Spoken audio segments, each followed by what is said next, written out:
So the story goes like this. Rabbi Levin, somewhere in 1985, goes off on shlichut. Got married, he was for a year in Kollel, goes off on shlichut with his wife to Palo Alto, California. And he had a very difficult time. Very, very difficult. He didn't feel that he was getting anywhere. In fact, in his words, I had nobody to talk to. I try to share words of Yiddishkeit, indifference. Indifference. The people in the Bay Area were not interested in Jewish spirituality whatsoever. And I felt that I was getting nowhere. And I was tremendously frustrated. Frustrated by my lack of success, frustrated by my inability to make a dent. And I started to question whether there was any value to me being in Palo Alto altogether. I was an utter dismal failure. He says, Pesach that year, Pesach 1986, I had no reason to stay in Palo Alto. I came to Crown Heights. I figured maybe I'll be in the environment of the Rebbe, I'll get some inspiration. I'll be with family for Pesach.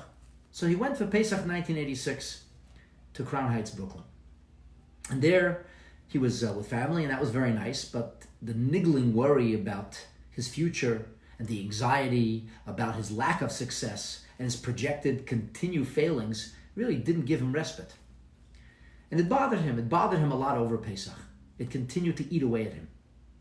He told me that on Matzoi Pesach, on the evening after the last day of Pesach, when the Rebbe would stand for hours and hours, as I shared with you recently, and pour a little bit of wine from his own Kiddush cup for each and every one to have some, to share the cup of blessing, he walked by the Rebbe, and the Rebbe gave him what he felt was a more meaningful look.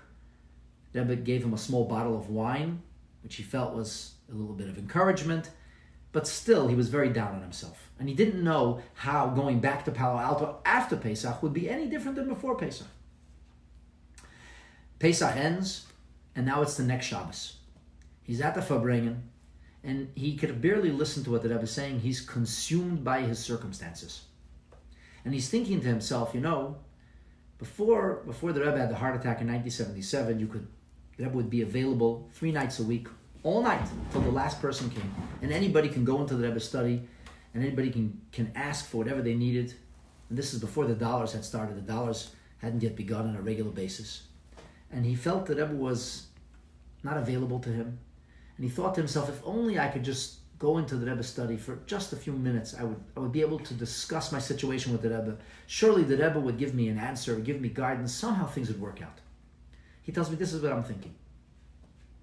And then he says, I'm standing at the Farbrengen, and I remember that the Rebbe said clearly that if somebody stands at a Farbrengen and he takes these words as a yechidus, as a personal interview, a personal meeting, personal guidance, then they will be personal guidance.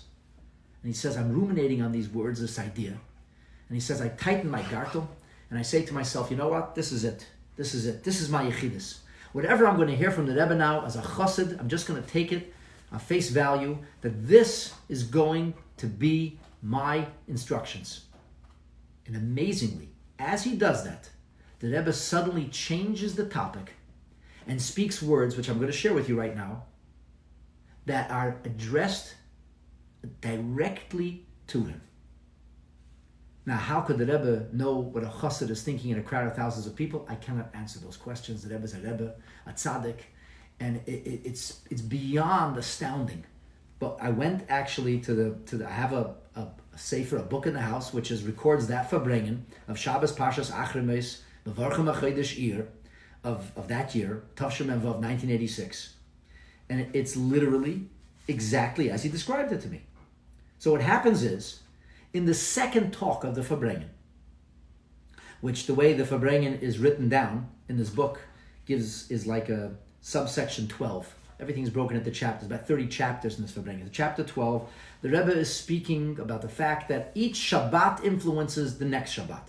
And he says, so this is the Shabbat that's after Pesach, so it's influenced by the Shabbat of Chol HaMoed Pesach. And he says, therefore, we can look for inspiration for this Shabbat, not only in the last days of Pesach, but even in the Shabbat before. And the Rebbe goes into this whole very scholarly, profound discussion of proofs that the past Shabbat also affects the next Shabbat. He quotes arcane Kabbalistic teachings about a Shabbat before creation. And then he talks about the Lechem HaPanim, the showbread, And he brings a proof from this that the previous Shabbat is connected to the next Shabbat. And then he relates that to Pesach, and relates the showbread to matzah. A whole long discussion. And he says, what does Shabbat Chol HaMoed Pesach talk about? The Haftorah is about an incredible experience by the prophet Ezekiel. That Ezekiel was brought to a valley of dry bones, and God said to him, Ben Adam, son of man, you see dry bones? Speak to the dry bones, prophesy to them, convey to them the word of Hashem. And Ezekiel began to speak the word of Hashem, and the dry bones came to life. And the Rebbe says this is a precursor, as the Talmud, Masechet Sanhedrin, page 92, talks about the resuscitation of those who have died, the resurrection, and that these are the Bnei Ephraim, the tribe of rebellious Jews who escaped Egypt prematurely, and they were massacred by the Philistines, and they had remained, their corpses had turned into skeletons, and here Ezekiel is preaching to them, and so this refers to the resurrection, the resuscitation of the dead, and the Rebbe talks about this, and he talks about Mashiach and two levels of Mashiach. There's when Mashiach first comes, there isn't really a massive shift, and then there's the major switch, the major change in life as we know it, when there's a resuscitation of the dead, and we're reunited with our past, and that's how the Farbrengen goes. After this, the Rebbe says a mimer, which later on was edited, and it's all about the concept of resuscitation of the dead, Chiyas HaMesim. In the fourth Sicha, the fourth talk, the Rebbe now talks, he says, I'm going to do what I usually do, I'm going to talk about Rashi in the Parsha. And unusually, this time he talks about not one, not two, but three Rashis. Then he says, I'm going to talk about something that my father wrote in his commentary, in his notes, in his glosses of the Zohar, and the Rebbe mentions that. Then the Rebbe says, I'm going to talk about the daily Rambam. He talks about not one, not two, but 3 points in the Rambam. 2 in the Rambam for this Shabbos, 1 in the Rambam of the previous Shabbos. And this is where, all of a sudden, the Farbrengen switches, where the Rebbe starts talking about something that he had discussed an hour and a half earlier. And this is the moment Rabbi Levin decides, okay, now he's going to tighten his gartel, and he's going to make this his Yechidus. The Rebbe says, I want to share with you an amazing lesson in the service of Hashem from the Haftorah of last week's Shabbos. And in the Farbrengen, it totally doesn't fit with the flow. I mean, this is like out of nowhere. This is something the Rebbe talked about already in the second talk.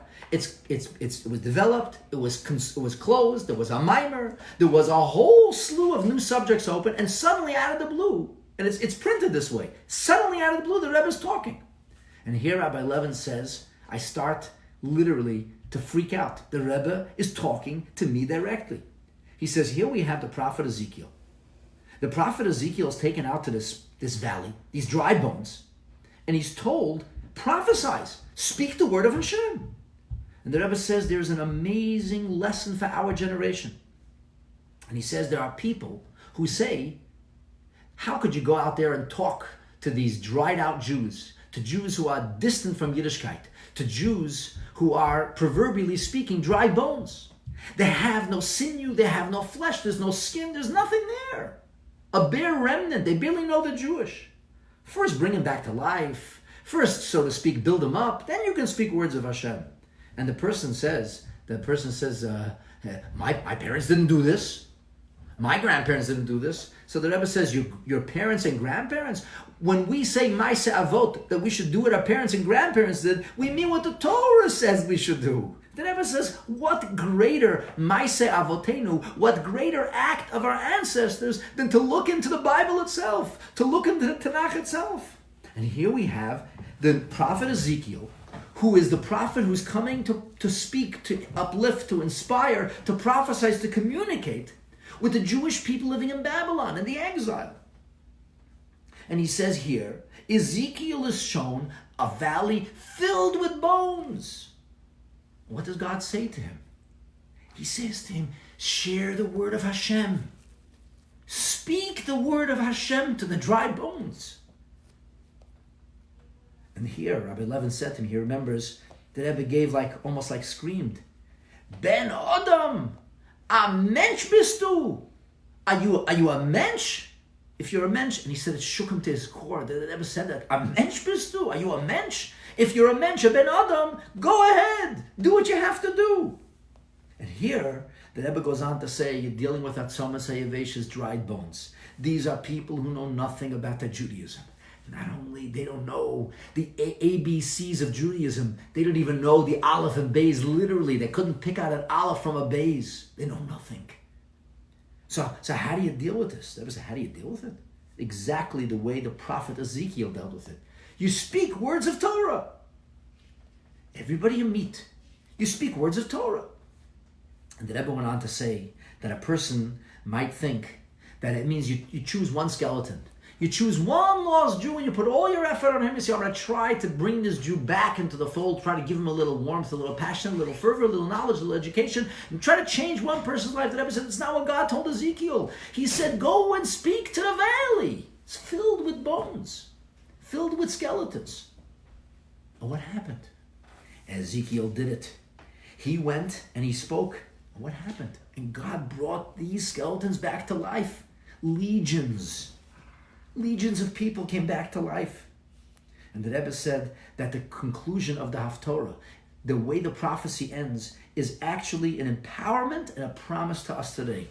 That if we will speak words of Hashem to everybody, not just to one person, to the masses, you speak the words of Hashem, that you will see that they will suddenly come back to life. And the Rebbe said here, spoke about shlichus. Rabbi Levin was a shliach who felt he was failing in his shlichus. The Rebbe said that if you will fulfill the shlichus of Hashem, then you will see the promise of Hashem will come true. And that you will be able to resurrect, to bring back to life legions, an army of Yidden. And the Rebbe said, and with that army, you will greet Mashiach. Now I have to tell you, Rabbi Levin said to me, this literally blew his mind. The Rebbe was speaking directly to him. He said, I went home to Palo Alto and I changed my attitude. I didn't see dry bones. I saw opportunities. Every person I met, I would speak words of Hashem. Whenever I had an opportunity to speak to a crowd, I spoke words of Hashem. I spoke the words of Chassidus. I spoke the words of Jewish spirituality, of the highest level of esoteric and mystical teaching brought down into the rubric of everyday life. And he said, everything changed. And the rest is history, as they say, because it's an amazing, beautiful community, a thriving Jewish community in Palo Alto, with many shuls today. And there are many, many shluchim all around the Bay Area. And there's tremendous amount of Yiddishkeit that's been planted and so much blossoming that has taken place.